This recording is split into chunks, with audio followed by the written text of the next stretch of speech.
السلام عليكم ورحمة الله.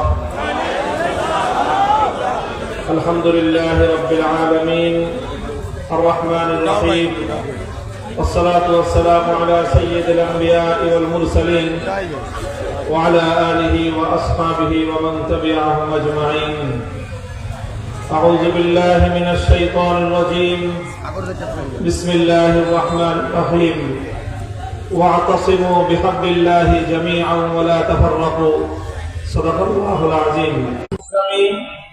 বাংলাদেশ খেলাফত মজলিস, জাতীয় নাগরিক party NCP, Khelafat Majlis LDP সহ 11 দলীয় নির্বাচনী ঐক্যের পক্ষ থেকে মনোনীত দাড়িপাল্লার প্রতীক জাতীয় নেতা জনাব সেলিম উদ্দিনের নির্বাচনী প্রচারণার অংশ হিসেবে আয়োজিত আজকের এই গণসমাবেশে উপস্থিত সংগ্রামী সভাপতি, উপস্থিত গোলাপগঞ্জ বিয়ানীবাজারের মাটি ও মানুষের নেতা জনাব সেলিম উদ্দিন, উপস্থিত বাংলাদেশ জামায়াতে ইসলামীর 11 দলীয় ঐক্যের পক্ষ থেকে, বাংলাদেশ খেলাফত মজলিসের পক্ষ থেকে, এদেশের বর্ষিয়ান অন্যান্য ওলামায়ে কেরামের পক্ষ থেকে আপনাদেরকে স্বাগত জানাই, আন্তরিক শুকরিয়া জ্ঞাপন করছি। স্বল্প সময়ের প্রস্তুতিতে আজকে ঢাকা দক্ষিণ পশ্চিম বাজারে আপনারা যে অভূতপূর্ব এক সমাবেশের আয়োজন করেছেন, এই আয়োজন প্রমাণ করে গোলাপগঞ্জ বিয়ানীবাজারের মাটি দাড়িপাল্লার ঘাঁটি। সংগ্রামী জনতা, বাংলাদেশের একটি ঐতিহাসিক বাক বদলের মুহূর্তে এদেশের মানুষের শত বছরের স্বপ্ন, ইচ্ছা ও অভিপ্রায়কে বাস্তবায়নের লক্ষ্যে মাটি ও মানুষের স্বপ্নের বাংলাদেশ গড়ার উদ্দেশ্যে 11টি দল আমরা হাতে হাত রেখেছি। আমরা একটি সুন্দর বাংলাদেশ গড়তে চাই। অকুত ভয় শাহাদাতের পথে তারা অগ্রসর হয়েছিল। তারা যেভাবে জালিমের বুলেটকে পরোয়া না করে বুক চিতিয়ে রাজপথে নেমে আধিপত্যবাদ, সন্ত্রাসবাদ, ফ্যাসিবাদ এবং গায়ের জোরের রাজনীতির বিরুদ্ধে বাংলাদেশকে রক্ত দিয়ে ধুয়ে মুছে পরিষ্কার করেছে, সেই সকল বীর শহীদদের স্বপ্ন পূরণের জন্যই মূলত আমাদের এই নির্বাচনী ঐক্য জোট গঠিত হয়েছে। এই নির্বাচনী ঐক্যের যে পটভূমি, সেটা আপনাদেরকে ভালো করে মনে রাখতে হবে। আমরা যখন দেখলাম বাংলাদেশের 1.5 সহস্রাধিক মায়ের কোল খালি করা জুলাই বিপ্লব, বাংলাদেশে আল্লাহ নবীর ইজ্জতের হেফাজতের জন্য রক্ত দেওয়া শাপলার 2013 সালের হেফাজতের বিপ্লব, 2014 সালে বিশ্বনন্দিত মুফাসসিরে কোরআন আল্লামা দেলোয়ার হোসেন সাঈদী রাহিমাহুল্লাহর বিরুদ্ধে কল্পিত প্রায় 100 জন 100-এর মতো কোরআন প্রেমিক জনতাকে হত্যা করা হলো। 2015 সালে বিরোধী দলীয় রাজনৈতিক নেতৃবৃন্দ গুম খুন হত্যাকাণ্ডের শিকার হলো। আর 2024 সালে প্রায় 1,500 মায়ের কোল খালি হলো।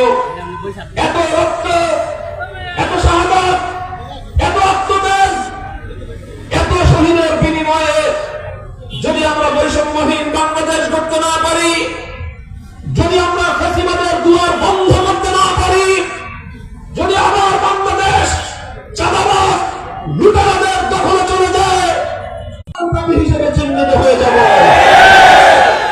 তাই এই সকল গুম খুন হত্যাকাণ্ডের শিকার হওয়া বাংলার হাজার লক্ষ জনতার স্বপ্নের বাংলাদেশ গড়ার জন্যই দেশ ইসলামিক এবং ইসলামিক রাজনৈতিক সংগঠনগুলো দলীয় সংকীর্ণতার ঊর্ধ্বে উঠে নিজেদের ব্যক্তিগত স্বার্থের ঊর্ধ্বে উঠে দেশ এবং জাতির বৃহত্তর স্বার্থে এই ঐতিহাসিক নির্বাচনী ঐক্য গড়ে তোলা হয়েছে।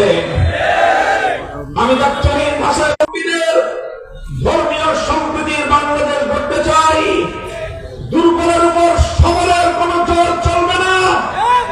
ধর্মীয় সংখ্যালঘুদের উপর সংখ্যাগুরুদের কোন অত্যাচার নিপীড়ন আর চলবে না। কোন মেহনতি মানুষের বাংলাদেশ গড়তে চাই, যে বাংলাদেশ গড়ার জন্য 1971-এর মহান মুক্তিযুদ্ধে সাগর পরিমাণ রক্ত দিতে হয়েছে আমাদের। যে বাংলাদেশ গড়তে গিয়ে বাংলার ঘরে ঘরে অজস্র মায়েদেরকে চোখের অস্ত্র ছেড়ে খোদার দরবারে ফরিয়াদের হাত উত্তোলন করতে হয়েছে। যে বাংলাদেশ গড়তে কোনদিন আমাদেরকে ক্ষমা করবে না। তাই আমি সকল রাজনৈতিক মত পথ এবং দলের নেতা কর্মীদেরকে বলি, আসো ইনসাফের বাংলাদেশ গড়ি, ইনসাফের রাজনীতি করি, সম্পদে প্রতিহত করব আমরা।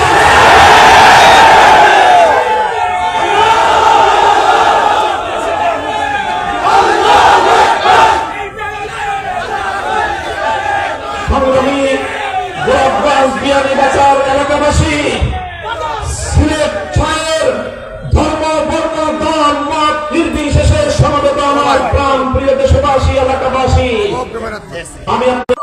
আমি যেখান থেকে বলছি সেই এলাকা আপনাদের বাংলাদেশ জামাত ইসলামী ঢাকা মহানগর উত্তরের সভাপতি সেলিমউদ্দিন ভাইয়ের তার দায়িত্বাধীন এলাকা। আরো সম্পর্ক আছে আপনাদের এই গোলাপগঞ্জ বিয়ানীবাজার, এটা আমাদের মরহুম আমিরে বাংলাদেশ খেলাফত মজলিস বাংলার সিংহ পুরুষ প্রিন্সিপাল আল্লামা হাবিবুর রহমান রহমতুল্লাহ আলাইহির এলাকা। আপনাদের পাশেই বালাগঞ্জে সাবেক এমপি মাওলানা ওবায়দুল হক রহমতুল্লাহ আলাইহির অঞ্চল। আমরা মিলেমিশে বালাগঞ্জ, গোলাপগঞ্জ, সিলেট গোটা অঞ্চল আলেম আমাদের এইভাবে তাদের ঘাম অস্ত্র রক্তের বিনিময়ে এই শাহজালালের পূর্ণভূমি সিলেটের মাটিকে আগামী দিনে ইসলামপন্থীদের ঘাঁটিতে পরিণত করা হবে ইনশাআল্লাহ। ইনশাআল্লাহ আমি আপনাদেরকে বলবো, আপনারা এখানে সিলেট 6-এর নাগরিক এবং ভোটাররা ইতিমধ্যে রয়েছেন।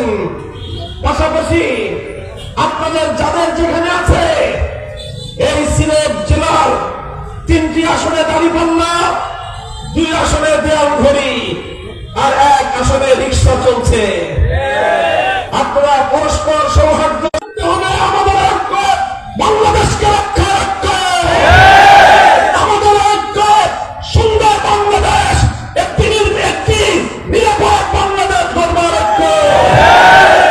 এই ঐক্য দলীয় সংকীর্ণতার ঊর্ধ্বে ওঠার ঐক্য, ঐক্য একটি সুন্দর স্বপ্নের বাংলাদেশ গড়বার ঐক্য। ইনশাআল্লাহ আল্লাহ যদি আমাদেরকে বিজয় দান করেন, বাংলার প্রান্তে প্রান্তে আজ আমি বরদাস্ত করতে পারছি না। জুলাই বিপ্লবের যে অভিপ্রায়, জুলাই বিপ্লবের মধ্য দিয়ে আমাদের তরুণ ছাত্র জনতা তারা যে নতুন মুক্তির স্বপ্ন দেখিয়েছে দেশের মানুষকে, এদেশের মানুষের হৃদয়ে হৃদয়ে তারা হিম্মতের বীজ বপন করে দিয়েছে। জুলাই বিপ্লবীরা প্রমাণ করেন, জাতি যখন ঐক্যবদ্ধ হয় ইয়াদুল্লাহি আলাল জামাআহ, তাদের উপর আল্লাহর সাহায্য থাকে। আজ বাংলার মানুষ ঐক্যবদ্ধ, সুতরাং আল্লাহর সাহায্য আমাদের সাথে আছে। আল্লাহর সাহায্য নিয়ে 12ই ফেব্রুয়ারি 11 দলীয় নির্বাচন ঐক্য বিপুল ব্যবধানে বিজয় অর্জন করবে ইনশাআল্লাহ। সংসদ নির্বাচন আসে 5 বছর পর পর, কিন্তু দেশের নীতি নির্ধারণী এই জাতীয় গণভোট 50 বছরে একবার আসে। কারো ভুল প্রচারণায়, কারো বিভ্রান্তিতে ক্যাম্পেইন করবেন না। আমরা পরিষ্কার বলি, রাজনীতি করবেন, রাজনৈতিক মতপার্থক্য থাকতে পারে, বাংলাদেশের প্রশ্নে কোনো মতপার্থক্য থাকতে পারে না। যারা জুলাই বিপ্লবের বিপক্ষে হ্যাঁ ভোটের পক্ষে থাকবে না, না ভোটের পক্ষে ক্যাম্পেইন করলে প্রমাণ হবে আপনি বাংলাদেশ বিরোধী রাজনীতি করছেন। বাংলাদেশ বিরোধী রাজনীতি বাংলার মানুষ ভালো চোখে দেখবে না। ৭১-এর মহান মুক্তিযুদ্ধের উপর, ৭১-এর মহান মুক্তিযুদ্ধের ভিত্তিতে যে ২৪-এর বিপ্লব সংগঠিত হয়েছে, এই বিপ্লব ৭১-এর মহান মুক্তিযুদ্ধকে বাংলার মাটিতে কার্যকর করার বিপ্লব। এই বিপ্লব ফ্যাসিবাদের বিরুদ্ধে বিপ্লব, এই বিপ্লব জবরদখলের বিরুদ্ধে বিপ্লব, এই বিপ্লব ইনসাফের বিপ্লব, এই বিপ্লব ন্যায় বিপ্লব, এই বিপ্লব দেশকে ভালোবাসার বিপ্লব। ইনশাআল্লাহ আমরা বাংলাদেশকে ভালোবাসি তো। আগামীর রাজনীতি হবে বাংলাদেশ পন্থার রাজনীতি। সকল দল এবং মতকে বলি, বাংলাদেশ পন্থার রাজনীতি করতে না পারলে এদেশের মানুষের কাছে আশ্রয় পাওয়া যাবে না। এদেশের মানুষ কাউকে জানাবে নেই বাংলাদেশ। বাংলাদেশ শাহজালালের বাংলাদেশ হবে। শাহজালাল যে চেতনা ভিত্তিতে বাংলাদেশে এসেছিলেন, সিলেটের মাটিতে যে পতাকা উড্ডীন করেছিলেন, সেই পতাকাকে নিয়ে মঞ্জিল পর্যন্ত আমাদের পৌঁছতে হবে ইনশাআল্লাহ। আমরা হাতে হাত রেখে এইভাবে ঐক্যবদ্ধ বাংলাদেশ গড়বার জন্য সামনের দিকে অগ্রসর হয়ে যাবে ইনশাআল্লাহ। প্রস্তুত থাকবেন তো? বাংলাদেশ জামাতে ইসলামের আমির ডক্টর শফিকুর রহমান, জাতীয় নাগরিক পার্টির আহ্বায়ক নাহিদ ইসলাম, খেলাফত মজলিসের আমির মাওলানা আব্দুল বাসিত আজাদ, এনডিপির চেয়ারম্যান বীর বিক্রম কর্নেল অবসরপ্রাপ্ত অলি আহমদ সহ অন্যান্য জাতীয় নেতৃবৃন্দের পক্ষ থেকে আমি আপনাদের সকলকে আখেরি বার্তা দিয়ে যাই, আমাদের ঐক্যে যেন কেউ